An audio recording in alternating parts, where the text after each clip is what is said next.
राजा जनक ने सीता स्वयंवर में राजा दशरथ को निमंत्रण क्यों नहीं भेजा। एक बार राजा जनक के शासनकाल में एक व्यक्ति का विवाह हुआ। विवाह के बाद वह पहली बार सज संवर कर अपनी ससुराल को जा रहा था। कुछ दूर जाने पर रास्ते में एक जगह उसको दलदल मिला।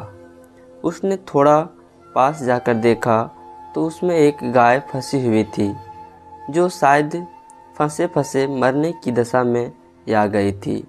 उस व्यक्ति ने उसको देखा तो उसके मन में गाय को बचाने का ख्याल आया, परंतु दूसरे ही क्षण मन में एक और विचार आया। उसने सोचा, ये गाय तो कुछ देर में मरने वाली ही है।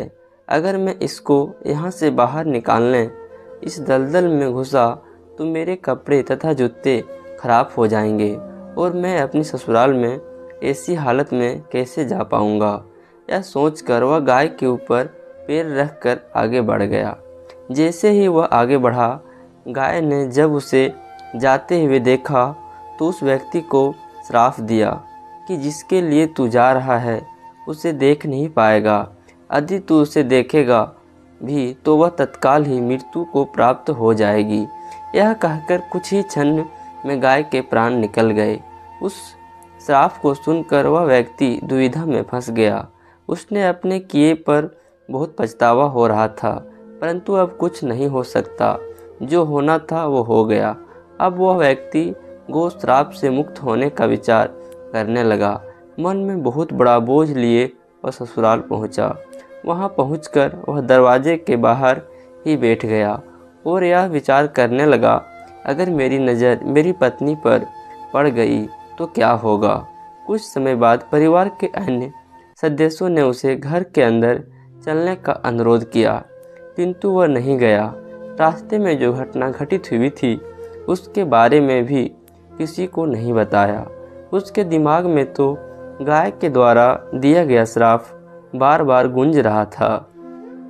जब उसकी पत्नी को उसके घर के अंदर ना आने की बात पता चली तो उसने अपने घर वालों से कहा कि चलो मैं ही चलकर उन्हें घर के अंदर लेकर आती हूँ। पत्नी ने जब जाकर उससे कहा कि आप घर के अंदर क्यों नहीं आ रहे हो और मैं जो भी बोल रही हूँ उसे सुनकर भी मेरे सामने होते हुए भी मेरी ओर क्यों नहीं देखते हो। वह व्यक्ति अपनी पत्नी की बात सुनने पर भी चुप रहा। काफ़ी अनुरोध करने के बाद उसने रास्ते में घटित सारा वृत्तांत कह सुनाया। पत्नी ने कहा, मैं भी पतिव्रता स्त्री हूँ, ऐसा कैसे हो सकता है। आप मेरी ओर तो देखो। अपनी पत्नी की बात सुनकर उसने ज्यों ही नज़र उठाकर अपनी पत्नी की ओर देखा, वैसे ही उसकी आंखें की रोशनी चली गई और वह गाय के श्रापवश पत्नी को देख ही नहीं सका। उस व्यक्ति की पत्नी भी पतिव्रता थी, इसी कारण उसकी मृत्यु नहीं हुई। यह देखकर पत्नी अपने पति को साथ लेकर राजा जनक के दरबार में गई। वहां जाकर उसने सारा वृत्तांत कह सुनाया। राजा जनक ने राज्य के सभी विद्वानों को सभा में बुलाकर समस्या बताई। उन्होंने अपने दरबार में बैठे हुए ब्राह्मणों को कहा, हे ब्राह्मण देव, गो श्राप से निवृत्ति का कोई सटीक उपाय हो तो बताएं। सभी विद्वानों ने आपस में विचार करके एक उपाय बताया। उन्होंने कहा कि यदि कोई पतिव्रता स्त्री छलनी में गंगा जल लाकर उससे जल के छींटे इस व्यक्ति के दोनों आँखों पर मारे तो ग्रह श्राप से मुक्ति मिल सकती है तथा इसकी आँखों की रोशनी पुनः लौट सकती है। राजा ने पहले अपने महल के अंदर की रानियों सहित सभी स्त्रियों से पूछा तो राजा को सभी के पतिव्रता होने में संदेह की सूचना मिली। ऐसा सुनकर राजा जनक चिंतित हो गए। तब उन्होंने आसपास के सभी राजाओं को सूचना पहुंचाई। उन्होंने उन संदेश में कहा, उनके राज्य में यदि कोई पतिव्रता स्त्री है तो उसे सम्मान राजा जनक के दरबार में भेज दिया जाएगा। जब यह सूचना अयोध्या के राजा दशरथ को मिली तो उसने पहले अपनी सभी रानियों से पूछा। प्रत्येक रानी का यही उत्तर था कि राजमहल तो क्या, आप राज्य की किसी भी महिला, यहाँ तक कि झाड़ू लगाने वाली ही क्यों ना हो, उसे भी पतिव्रता ही पाएंगे। राजा दशरथ को इस समय अपने राज्य की महिलाओं पर आश्चर्यचकित हुआ और उन्होंने अपने राज्य के सभी निम्न कार्य के अनुरूप मानी जाने वाली सफाई करने वाली को बुलाया।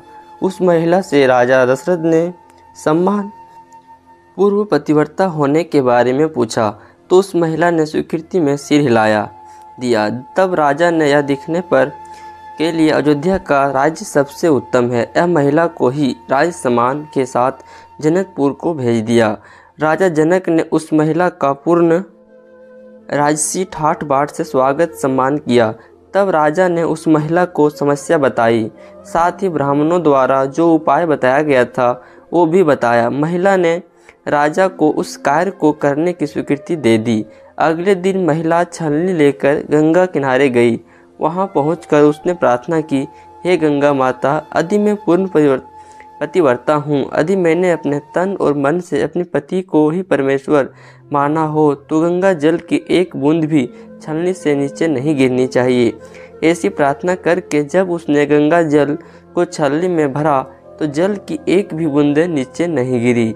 यह पवित्र गंगा जल कहीं रास्ते में छल कर नीचे ना गिर जाए, यह सोचकर उसने थोड़ा सा गंगा जल नदी में ही गिरा दिया और पानी से भरी छलनी को लेकर राज दरबार में आ पहुंची।